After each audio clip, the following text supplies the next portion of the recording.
కర్తవ్యాల్ని తామే నిర్వర్తించేలాగా చూస్తాం. ఇది మేమేదో ప్రజాస్వామ్యానికి చేస్తున్న మేలు కాదు. గ్రామాల్లోని అణగారిన వర్గాలకు, గ్రామీణ పేదలకు మేము కల్పిస్తున్న హక్కు, నిస్సహాయులకి, అభాగ్యులకి మేమిస్తున్న గ్యారంటీ, సామాజికంగా అన్యాయం ఎదుర్కొంటున్న వారికి మేమిస్తున్న ధైర్యం. మీకు తెలుసు, దేశానికి గ్రామాలే పట్టుగొమ్మలని మహాత్మా గాంధీ చెప్తే దాన్ని ఆచరించి చూపించిన గొప్ప ప్రధాని కీర్తిశేషులు రాజీవ్ గాంధీ గారు. దేశంలో గ్రామ స్వరాజ్యానికి బాటలు వేసేందుకు ఆనాటి ప్రధాని రాజీవ్ గాంధీ ప్రభుత్వం 73-74వ రాజ్యాంగ సవరణను ప్రతిపాదించింది. గ్రామ పంచాయతీలకి ఆర్థిక వెసులుబాటు కల్పించడమే కాకుండా వారి అభివృద్ధి ప్రణాళికను వారే రూపొందించుకునే విధంగా కేంద్రం నుంచి నేరుగా నిధుల్ని పంచాయతీలకు అందజేసిన ఘనత అప్పటి కాంగ్రెస్ ప్రభుత్వానికే దక్కుతుంది. గ్రామ పంచాయతీల్ని మరింత బలోపేతం చేస్తాం. సకాలంలో నిధులు అందించి గ్రామాభ్యుదయానికి బాటలు వేస్తాం. గ్రామీణ ప్రాంతాలలో సురక్షిత తాగునీరు ఇప్పటికీ పూర్తిగా అందుబాటులో లేదు. 35,752 కోట్ల రూపాయలు ఖర్చు చేసి మిషన్ భగీరథ పూర్తి చేశామని గత ప్రభుత్వం గొప్పలు చెప్పింది.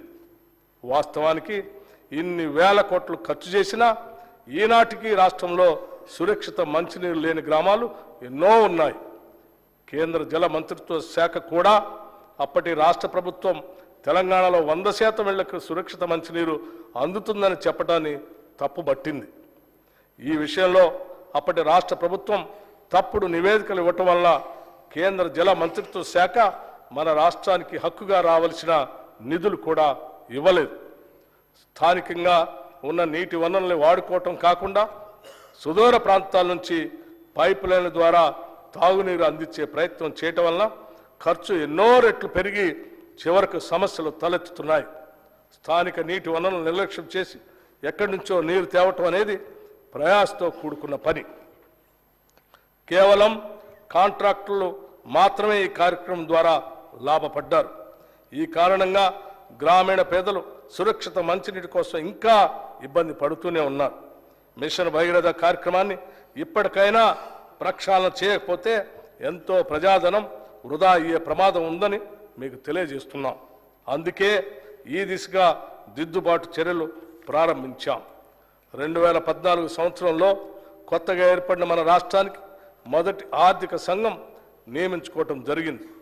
రాష్ట్ర ఆర్థిక సంఘం తన నివేదికలో రాష్ట్ర నికర స్వంత పన్నుల ఆదాయంలో 11% నిధులు గ్రామీణ మరియు పట్టణ స్థానిక సంస్థలకు కేటాయించమని సిఫార్సు చేసింది.